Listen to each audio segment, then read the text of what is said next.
प्रेम से बोले जितिया भगवान की जय, जितिया माई की जय। तो बहन जी, मैं एक जितिया व्रत की कथा सुनाने जा रही हूँ। जीवित पुत्री का व्रत, जो माताएं अपने संतान के लिए, संतान के लंबे आयु के लिए, पुत्र के प्राप्ति के लिए, सुहाग की रक्षा के लिए व्रत रखती है, मैं उसी का कथा सुनाने जा रही हूँ। तो आप सभी को जितिया व्रत का सभी को शुभकामनाएं और ढेर ढेर सारी बधाएं। तो चलिए कथा सुनाते हैं। एक गांव में दो बहनें रहती थी। एक का नाम सुखनी था और एक का नाम दुखनी। दोनों बहनें जो थी तो सगी बहन, पर एक माता के नहीं थी, दोनों दो माता से थी। जब दुखनी का जन्म हुआ था तो उसकी माता मर गई थी और उसके पिता दूसरा विवाह कर लिए थे और दूसरे विवाह किए।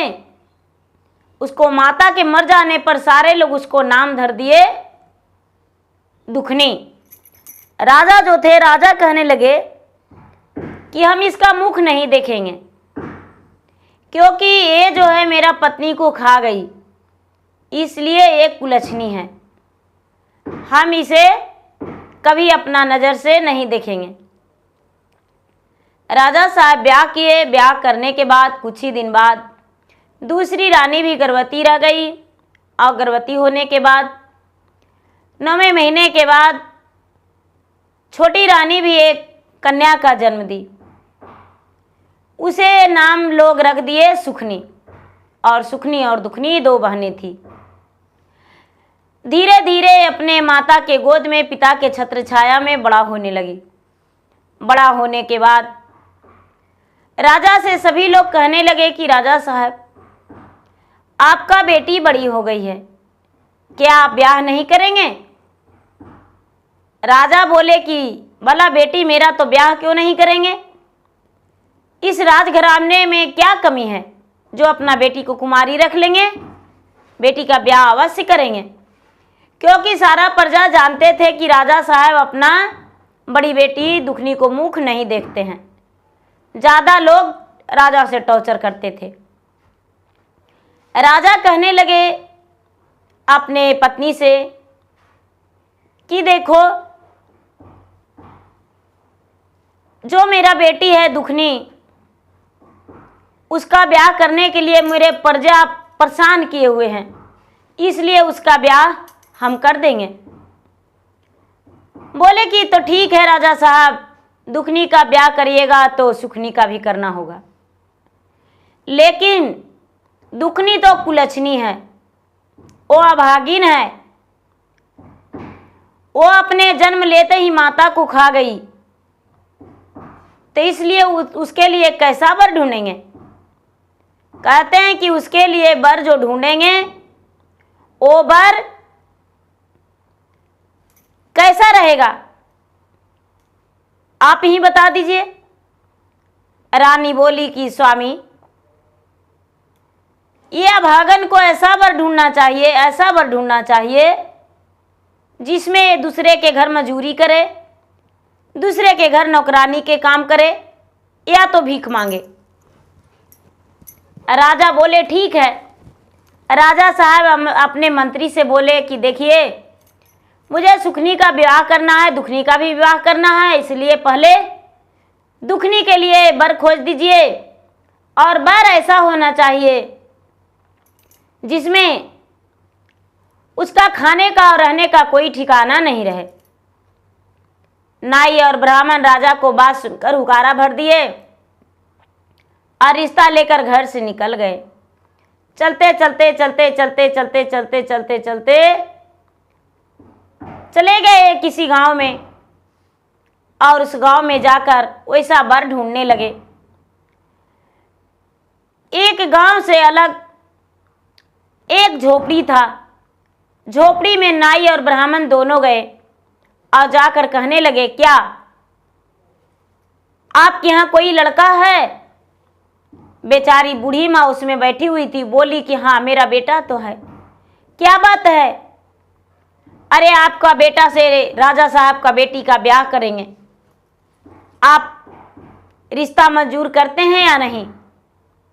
बुढ़िया बोली, मुझ जैसे निर्धन के घर में राजा साहब अपने बेटी का ब्याह करेंगे? मेरा क्या औकात जो राजा के घर मेरा बेटा का ससुराल हो और राजा की बेटी मेरा बेटा का पत्नी। ये बात सुनकर नाई कहते हैं कि अरे भरोसा भी मत करना, राजा कुछ देने वाले नहीं है, राजा तो कौड़ी चूस हैं। बुढ़िया बोली, ठीक है कोई बात नहीं, मेरा बेटा का तो ब्याह है, ओह करना है, ठीक है, रिश्ता पक्का हो गया। नाई और ब्राह्मण दीदी चले गए राज दरबार में और जाकर बोले राजा साहब से कि राजा साहब बधाई हो, आप बिल्कुल जैसा वर कह रहे थे बिल्कुल उसी तरह हम वर को ढूंढ लिए हैं। राजा साहब ये बात सुनकर बड़े प्रसन्न हो गए। रानी को भी सुनाए तो रानी कहती है कि और दुखिया के लिए तो खोज लिए, सुखिया के लिए वर नहीं ढूंढिएगा, सुखिया के लिए भी वर ढूंढना होगा। नाई और ब्राह्मण को भेज दिए। नाई और ब्राह्मण उसी गांव में गए राजा के घर और राजा के घर जाके रिश्ता पक्का कर दिए राजा के बेटा से। दोनों बहन का ब्याह एक ही गांव में हो गया। नाई ब्राह्मण लौट कर आए, राजा से बताएं। राजा से कहते हैं कि राजा साहब 10 तारीख का तिलक है और 13 तारीख का मड़वा है, 15 तारीख का बाराती है, बारात आएगा। बुढ़िया का बेटा तो ज़्यादा लोग से नहीं आएगा, लेकिन राजा तो जो हैं वो बड़े बारात लेकर आएंगे। राजा साहब अपने घर में तैयारी कर लिए, लोगों प्रजा को सबको बताए कि मेरा बेटी का ब्याह है। धीरे धीरे वो दिन आ गया जिस दिन बाराती का दिन था। दीदी बारात आया तो बुढ़िया के बेटा तो 10-5 व्यक्ति आया, एक बैलगाड़ी लेकर आया। लेकिन राजा साहब जो आए सुखनी के बारात में घोड़े और हाथी का तो कहना ही नहीं। घोड़े हाथी से तो लाइन लगा हुआ था। दोनों बेटी का एक ही मंडप में ब्याह हुआ। सारा लोग देखकर कहते हैं कि हे भगवान, इसमें दुखनी का क्या गलती है? फिर भी राजा साहब 2 नजरों से देखे अपने बेटी को, अपने ही बेटी को ऐसे किए, ये तो बहुत गलत है। ऐसा कह के क्या करते, गांव वाला ही कहते ही रह गए। दोनों का ब्याह हो गया और दोनों अपने घर चली गई। धीरे धीरे समय बीतते बीतते 4-8 दिन बीता तो दुखनी के घर में चावल और आटा नहीं था। अपने सास से कहती है, माँ जी क्या बनावे भोजन? सास बोली, बहू कुछ लाएंगे बन मजूरी करके तब बनाना, मेरा बेटा तो निकम्मा निकारा है। कहती है, माँ जी आप इजाजत दे तो क्या हम दूसरे को घर काम करेंगे? बुढ़िया कहती है, बेटी तू तो राजघराने से पली बड़ी हो, एक राजघराने की बेटी हो तो तू भला दूसरे के घर काम करेगी? दुखिया बोली, माँ जी पेट है तो मुझे हाथ तो चलाना ही पड़ेगा और तन है तो बस्तर से ढकना ही पड़ेगा, इसीलिए माँ जी हम जाते हैं गांव में काम खोजेंगे। बेचारी दुखिया बुढ़िया की बहू घर से निकल गई और जाके गांव में काम ढूंढने लगी। कोई लोग ऐसा दयालु थे, वो बुढ़िया के बहू यानी दुखनी को काम दे दिए। घर में बेचारी झाड़ू पोछा बर्तन लगाती थी और बासी कुची भोजन लाती थी, कुछ तनख्वाह भी मिलने लगा, 100-200 रुपये, उससे अपना गुजार करने लगी। अब बेचारी दुखिया का जीवन में कोई तकलीफ नहीं था। अपने हाथ के दम पे बेचारी नौकरानी के काम करके अपना प्रतिपाल अच्छा से कर रही थी। धीरे धीरे समय बीत रहा था। एक दिन आई सुखिया दुखिया से मिलने। जब तक कई वर्ष बीत गया था और दुखिया का कई संतान भी हो चुका था, 3-4 बच्चे भी था, लेकिन फिर भी बेचारी दुखिया अपने परिवार को अच्छे से चला रही थी। एक दिन सुखनी आई और कहती है कि बहन कैसी हो। दुखनी बोली, बहन मैं तो ठीक हूं, पर तुम कैसी हो। अरे बहन मैं क्या बताऊं, मैं तो बहुत अच्छा हूं, मेरा घर में खाने और पहनने का क्या कमी, मैं तो ढिलुआ से उतरते नहीं है, मेरा तो बस ढिलुए पे खाना मिलता है, राजमहल तो मेरा बहुत बड़ा है। अरे तू तो कभी मेरा घर आती ही नहीं हो, आखिर तुम्हारा प्रतिपाल कैसे चल रहा है। दुखनी बोली सुखनी से कि क्या कहूं बहन, मैं दूसरे के घर कपड़ा धोती हूँ, दूसरे के घर बर्तन धोती हूँ और दूसरे के घर बर्तन धो के झाड़ू भी लगाती हूँ, उसके घर भोजन भी बनाती हूँ, तब मेरा परवरिश होता है। सुखनी बोली, बहन क्या बात बोली, अरे मेरे घर में तो तुम्हारे जैसा नौकरानियों का खोज है, जब तुम काम करने जाती हो तो लोग क्या देते हैं। दुखनी बोली, बहन बची कुछ ही भोजन और कुछ तनख्वाह भी मिल जाता है, कुछ कच्चा चावल भी मिल जाता है, कुछ आटे भी मिल जाता है, साग सब्जियां भी मिल जाता है, उसी से हम अपना बच्चे का प्रतिपाल करते हैं। दुखनी बोली, बहन यदि नहीं करेंगे तो मेरा समय कैसे चलेगा, मेरा गृहस्थी बस मेरे ही हाथों का कमाया हुआ धन है, मैं तो दूसरे के घर जाता हूँ, काम करता हूँ, बस वही मेरा सब कुछ है। सुखनी बोली, बहन दूसरे को घर जा सकती हो तो क्या मेरे घर नहीं आ सकती हो। ये बात सुनकर बोली, बहन जब तुम कह रही हो तो तुम्हारे घर ही हम आ जाएंगे और रोज काम करेंगे। धीरे धीरे समय बीतने लगा। बेचारी दुखिया जाने लगी दुखनी सुखनी के घर और जाके झाड़ू बर्तन मजूरी करने लगी।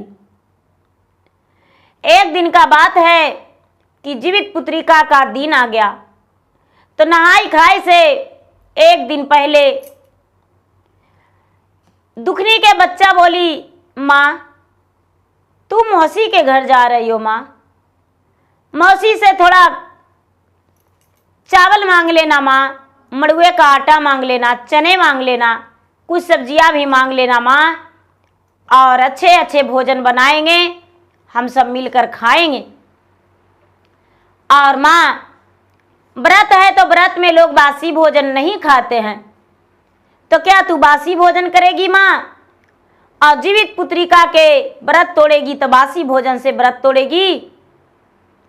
आज थोड़ा खड़े अनाज मांग लेना माँ। दुखनी बोली, ठीक है बेटा, बहन के घर जाएंगे तो अपने बहन से बोलेंगे। बेचारी दुखनी गई और अपने बहन से कहती है कि दीदी बहन मैं तुम्हारे घर तो काम कर दिया, लेकिन मालकिन कल जीवित पुत्रिका व्रत का नहाई खाई है, मुझे थोड़ा सा अनाज दे दो खड़ा, बासी भोजन तो बच्चे को नहीं खिला सकते हैं, इसीलिए हम बना हुआ भोजन नहीं ले जाएंगे, बचा भोजन मुझे हमें कच्चा अनाज थोड़ा चाहिए। इतना सुन सुखनी जो थी बहुत कस के उलझ पड़ी, पूरा भड़क उठी, आंखें उसका लाल लाल हो गया, चिल्ला उठी जोर से, आवाज में जैसे बादल गरज रहा हो, बिजली चमक रहा हो, उस तरह उसका आंख हो गया।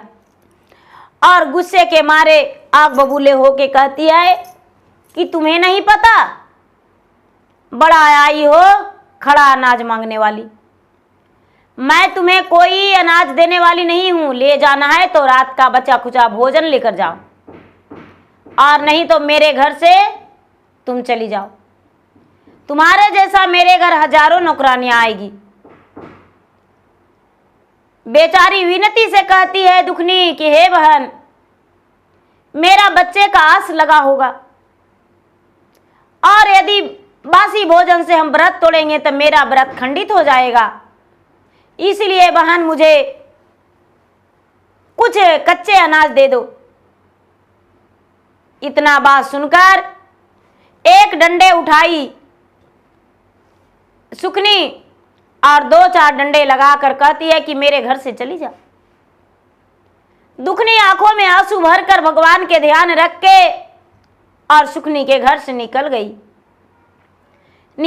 घर आई तो उसका बच्चों देखकर बोला, माँ आज तू मासी के घर से आई तो कुछ लेकर नहीं आई? नहीं बेटा, हम कुछ नहीं लेकर आए हैं। तो माँ हम लोग क्या खाएंगे? कल तुम्हारा नहाई खाई है, परसों तुम्हारा व्रत है और उसके बाद व्रत करने के बाद नवमी के दिन पारण करेगी तो क्या खाएगी? ये बात सुनकर बेचारी दुखनिया बच्चे को कोई जवाब नहीं दी और एक रस्सी एक कुल्हाड़ी हाथ में ले ली और जंगल की ओर चल दी। मन में ठान ली कि अब हमें किसी के घर नौकरानी नहीं बनना है, हम जंगल जाएंगे, लकड़ी काटेंगे और लकड़ी काटकर बाजार में बेचकर अपने बच्चे का प्रतिपाल अच्छे से कर लेंगे। बेचारी जाने लगी जंगल, तो जाते जाते जाते जंगल के करीब पहुंची। जंगल में पहुंची तो जंगल में देखती है कि एक बहुत सुंदर सफेद रंग की गाय है। गाय प्रसव पीड़ा से पीड़ित थी। गाय का बछड़े जो था बाहर आने में बहुत कष्ट हो रहा था। गाय बेचारी बहुत जोर जोर से चिल्ला रही थी और नजर पड़ गया दुखनी पे तो गाय जो थी कहती कि अरे बहन तुम कौन हो? दुखनी बोली, मैं दुखनी हूँ बहन गौ माता, क्या बात है? अरे बहन मैं प्रसव पीड़ा से बहुत व्याकुल हूँ, मुझे बहुत दर्द हो रहा है, मैं तो बच्चा देने में असमर्थ हूँ, थोड़ा सा मेरा पेट सहला दो, हो सकता है तुम्हारे हाथ लगने से मेरा बच्चा अच्छा से जन्म ले ले। ये बात सुनकर दुखनी कहती है, गौ माता क्यों नहीं, गौ माता हम आपका जरूर मदद करेंगे। और बेचारी दुखनी जाकर उसका पेट सहलाने लगी। पेट पे हाथ धरते ही और इसका बच्चा बाहर आ गया। गौ जो थी वो आराम से बैठ गई, चैन के सांसें ली। बेचारी दुखनी जो थी हाथ में कुल्हाड़ी और रस्सी लिए आगे बढ़ गई। जब आगे बढ़ गई तो एक नागिन थी। नागिन अपनी केचुली उतारने में बहुत परेशान थी। ओ कितना वर्षों से उसका शरीर में केचुला जकड़ा हुआ था, केचुला उतरने का नाम ही नहीं ले रहा था। बेचारी नागिन को थोड़ी थोड़ी धुंधला धुंधला दिखाई देता था। कोई भी जाते थे एक डंडे एक ईंट एक पत्थर उसे मार दिया करते थे, क्योंकि उसे केचुले के कारण चल नहीं हुआ रहा था। बेचारी चलने फिरने में लाचार थी।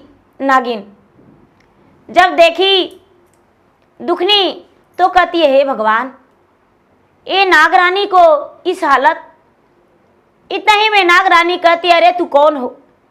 कोई भी मेरे पास नहीं आया और मेरा शरीर को नहीं निहारा, और निहारने से पहले तो मुझ पे ईंट और पत्थर चला दिया करता था, लेकिन तुम जो हो मेरा करीब आकर और मेरा शरीर को निहार रही हो, मेरे दुख को अपने दुख समझ के अमोहित बन रही हो। ये बात सुनकर दुखनी कहती है कि नागरानी मैं दुखनी हूं, क्या मदद करूं बताइए। नागिन बोली, अरे बहन दुखनी थोड़ा सा मेरा शरीर पे सहला दो, हो सकता है तुम्हारे हाथ लगने से मेरा 12 बरस का केचुली उतर जा। भगवान का महिमा दीदी अपरंपार होती है। देखिए भगवान अपना दया बरसाते हैं, जितवान भगवान कृपा करते हैं तो भगवान स्वयं प्रकट हो जाते हैं किसी रूप से ना किसी रूप से। ये बात सुनकर बेचारी दुखनी उसका शरीर को सहलाने लगी। जब सहलाने लगी तो छट से उसका केचुली उतर गया। 12 बरस का जकड़ा हुआ केचुली उतर गया।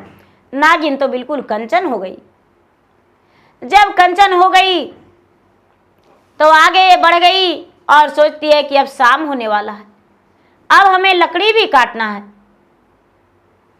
शाम भी हो जाएगा। इतना ही में एक बूढ़ी माँ मिली। जितिया माई बैठे हुए थे एक बूढ़ी का रूप धारण करके। जब दुखनी पर नजर पड़ा तो जितिया माई कहते हैं कि तू कौन हो बेटी? कहती है मैं दुखनी हूं। अरे बेटी, मेरा तो पांव हाथ बहुत दर्द कर रहा है बेटी, थोड़ा मेरा पांव दबा दे बेटी। जाके जितिया माई को पांव दबाई। इसे पता नहीं था कि ये जितिया माई है। जितिया माई कहते हैं कि बेटी मेरा सर में जुए भी काट रहा है। बेचारी जितिया माई को जुए भी निकाली, लेकिन जुआ क्या रहेगा वो तो परीक्षा था। धीरे धीरे धीरे धीरे कुछ समय बीता तो जितिया माई का नींद आ गया। जितिया माई देखते हैं कि इसके मन में मेरे बारे में क्या ख्याल आता है, और जब नींद आने लगा तो अपने पांव पे जितिया माई को सुला ली और सुला के उनका सर सहलाने लगी। जितिया माई सारी लीला देख रहे थे। सूरज ढल चुका था, लेकिन फिर भी दुखनी एक बार नहीं बोली कि माता अब आप उठ जाइए। खुद स्वयं जितिया माई उठे और कहने लगे कि बेटी सूरज ढल गया है, शाम होने वाला है, किरण में सूरज का किरण में लाली पड़ गया है, क्या तू घर नहीं जाएगी? तुम्हें पता नहीं था कि मुझे घर जाना है लकड़ी लेकर? माँ जी कोई बात नहीं, हम चल जाएंगे घर। आप मेरे पाँव पे सोए तो मुझे लगा कि मेरी माँ सोई है, बहुत अच्छा लगा। आंखों में आंसू भरकर और अपने मन की बात दबा ली, अपना दुख दर्द नहीं सुनाई दीदी। माता तो अंतर्यामी थे, सब कुछ समझ गए, जान गए, और कहते हैं कि बेटी मेरा आंचल में तुम्हारे लिए कुछ है, लो बेटी आंचल फैलाओ। दुखनी जो थी आंचल फैलाई तो अपने आंचल से निकालकर कुछ चावल दिए। बेचारी आंचल में चावल ले ली, झोला से निकालकर, और कुछ दिए एक पोटली, जो कहते हैं कि बेटी घर जाकर खोलना। अब ये आंचल में चावल और पोटली लेकर वहां से लौट आई। कोई लकड़ी नहीं तोड़ी दीदी, और नहीं जंगल में देर करने लगी क्योंकि सूरज ढल चुका था। आगे बढ़ने पर वो नागरानी कहती है कि अरे दुखनी बहन जा रही हो? हाँ हम जा रहे हैं। अरे बहन जरा मेरे पास आओ। दुखनी गई तो कहती है कि क्या? तो बहन मेरे पास कुछ है, जरा ले ले जाना। क्या है बहन? दे दो। अपना मनी दी नागिन। लो बहन घर में रख देना, तुम्हारे घर दीपक जैसा ये जलेगा। लो बहन, लेकिन कोई नाग के करीब मत आने देना। ठीक है बहन। वहां से आगे बढ़ी तो गौ माता कहती है कि अरे दुखनी लौट कर जा रही हो? हाँ, मैं अपने प्रसव पीड़ा से कई दिन से परेशान थी। अपने बच्चे का जन्म देने में मैं खुद का असमर्थ थी, लेकिन तुम्हारे हाथ लगने से मेरा प्रसव पीड़ा भी कम हो गया और बच्चा भी जन्म ले लिया। इसलिए इस वन में मेरा क्या काम, हम तुम्हारे साथ ही चलेंगे। दीदी जो गाय थी वो गाय दुखनी के साथ चल गई। दुखनी जब घर गई है दीदी तो इसका बच्चा देखे, अरे माँ गाय लेकर आई है। अरे अरे चलो माँ एक गाय लेकर आई है, साथ में बछड़े भी है। बच्चन बड़े प्यार से खूंटे से लगाकर गाय को बांध दी और दुखनी घर के अंदर गई। जो आंचल में मुट्ठी भर चावल था दीदी कोई बर्तन में रखी तो बर्तन भर गया, पोटली था तो पोटली खोलकर देखती है तो पोटली में सोने और चांदी भरा हुआ है, सिक्के पड़ा हुआ है। ये सब देखकर बड़ी प्रसन्न हो गई और भगवान के कहती है कि हे जितवाहन भगवान, मैंने तो एक रोटी के लिए तरस रहा था, लेकिन अब आपकी कृपा से कोई कमी नहीं। कल मेरा जितिया व्रत का नहाई खाई है, हम बाजार जाएंगे, अपने बच्चे के लिए नए कपड़े लाएंगे, अपने बच्चे के लिए डाढ़े लाएंगे, अपने बच्चे के लिए फल लाएंगे, फलरिया लाएंगे, चने लाएंगे, मड़ुआ लाएंगे और बड़े प्रेम से हम भोजन बनाएंगे। और उपवास के दिन हम गंगा जी जाएंगे। प्रति वर्ष तो मैं गंगा जी नहीं गया था कभी और कभी किसी घाट पे जाके स्नान नहीं किया था, मेरे पास वक्त नहीं था, लेकिन इस बार हम नदी जाएंगे और नदी में स्नान करेंगे और नदी में स्नान करके कुश का आकृति बनाएंगे, माता जगत जननी का पूजा करेंगे। ये कह के और व्रत रखी। उपवास के दिन व्रत रखी, नवमी के दिन व्रत तोड़ी। धीरे धीरे उसके घर में धन का वृद्धि होने लगा दीदी। अब जो दुखनी थी अपने पति से कहती है कि हे स्वामीनाथ, आप तो कमाते थे और नशे में चूर रहते थे, लेकिन मेरा कहना मानिए और कुछ अच्छा कीजिए। उनका पति का भी बुद्धि ठीक हो गया था दीदी। सास तो बेचारी कब के चलवसी थी। उसका पति कहते हैं कि बोलो क्या बात है, तू जो कहेगी वो मैं मानने को लिए तैयार हूं। दुखनी कहती है कि हे स्वामीनाथ, हम लोग बाजार चलिए और बाजार जाकर हम लोग इस सोने को थोड़ा बेच देंगे और अपना घर बनाएंगे। दुखनी जो थी कुछ सोने को बेचकर और घर बनाई।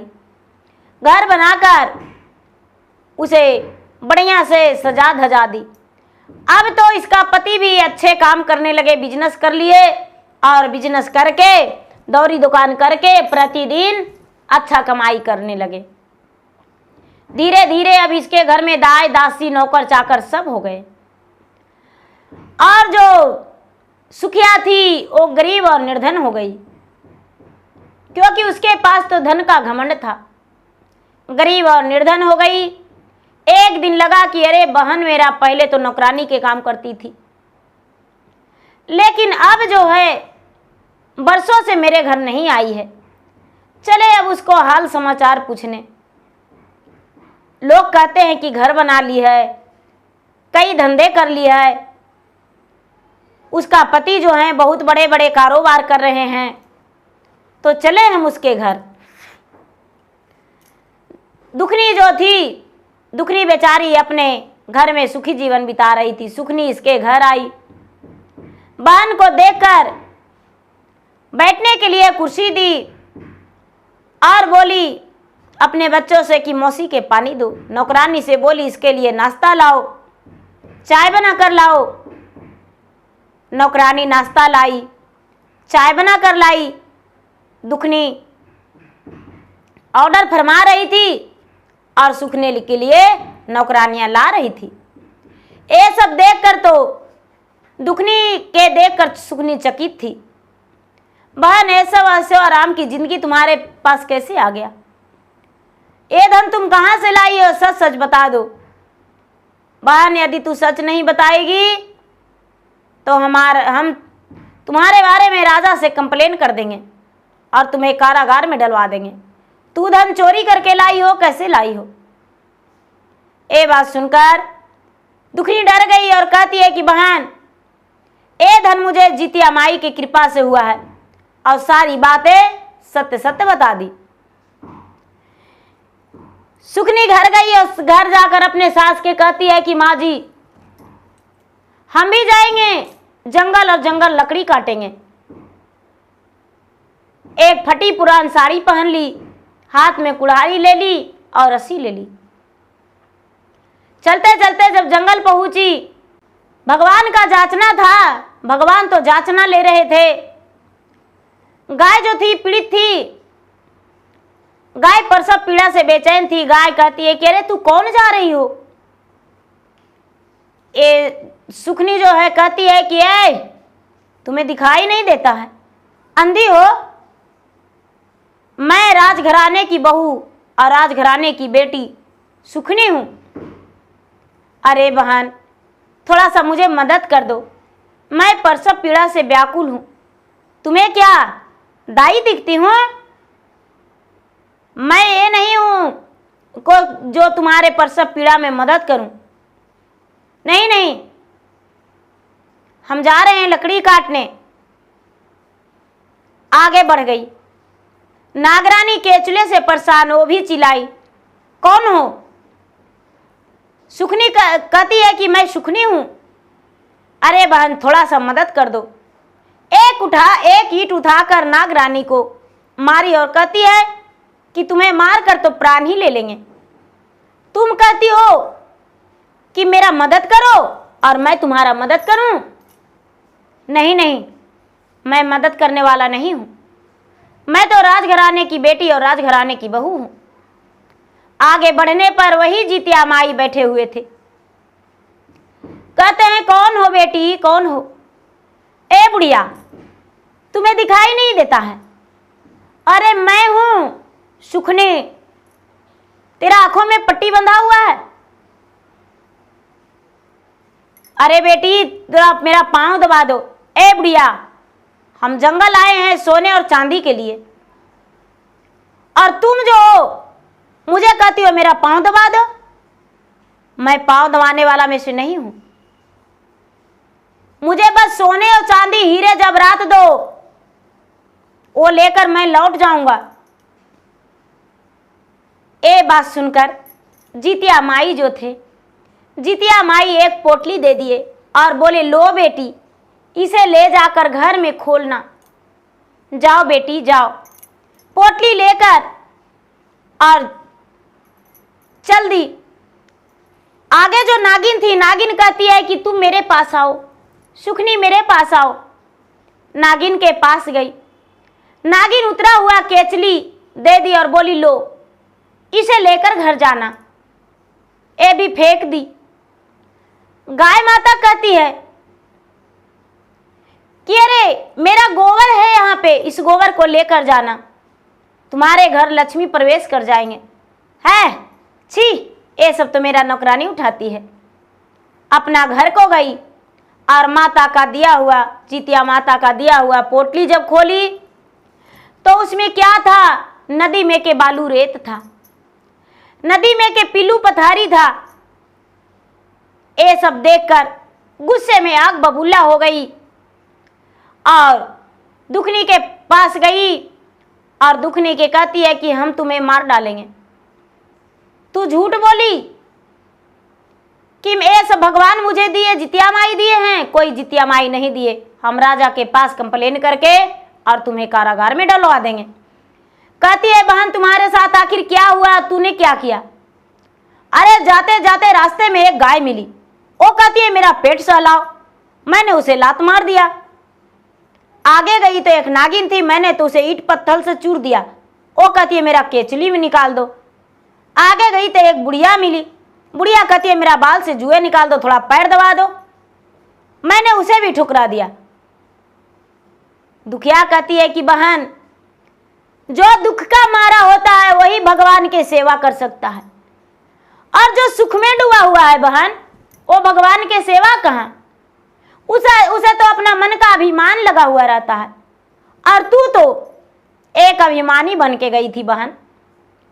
तू तो धन के लालच में गई थी और मैं सचमुच में लकड़ी काटने गई थी, लेकिन भगवान की कृपा की मुझे धन मिला। तुम्हें कभी धन नहीं मिल सकता है। जाओ बहन, अपना घर जाओ। कहती है नहीं बहन, जैसे तू कहेगी वैसी करेंगे हम, लेकिन मुझे कुछ बताओ।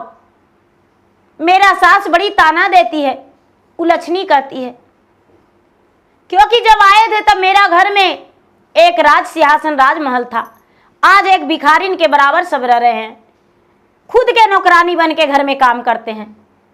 सुखनी बोली, ऐसा तो दुखनी कहती है कि बहन चिंता मत करो, तुम भी भगवान के पूजा पाठ करो, जीवित पुत्री का व्रत करो और भगवान भोलेनाथ का पूजा करो, तुम्हारे घर में भी अन्न भर जाएगा। बेचारी समझा दी। फिर से सुखनी अपना पूजा पाठ करने लगी, सच्चे भक्ति भावना से, मन से, भगवान को लगन से पूजा पाठ करने लगी। धीरे धीरे इसको भी खुशहाली जीवन बीतने लगा। तो दीदी, अपने तन को घमंड नहीं करना चाहिए। छुए दाना जीते बाहन बाबा अपने चरनिया, लेके अइली लोटवा में गंगा जल पनिया। छुए दाना जीते बाहन बाबा अपनी चरनिया, लेके अइली लोटवा में गंगा जल पनिया। सोने सिंहासन रतन जड़ावल, लेके लिजित बाहन बाबा तोरा लाया सनिया। छुए धन जित बाहन बाबा अपनी चरनिया। सोने की प्रात में फल फल हरिया, लेके लिजित वाहन बाबा तोरो ला भोजनिया। छुए दाजित वाहन बाबा अपनी चरनिया। छुए दाजित वाहन बाबा अपनी चरनिया। कंचन थाल कपूर के बाती, और देवो तरवो जित बाहन बाबा। नैहर में देह मोरा भाई हो भतीजवा, ससुरा में देह जित वाहन कुल परिबरवा। मंगिया में देह मोरा अवध सिंदूरवा, गोदिया में देह नंद लाल जितवाहन बाबा। जय जितवाहन बाबा।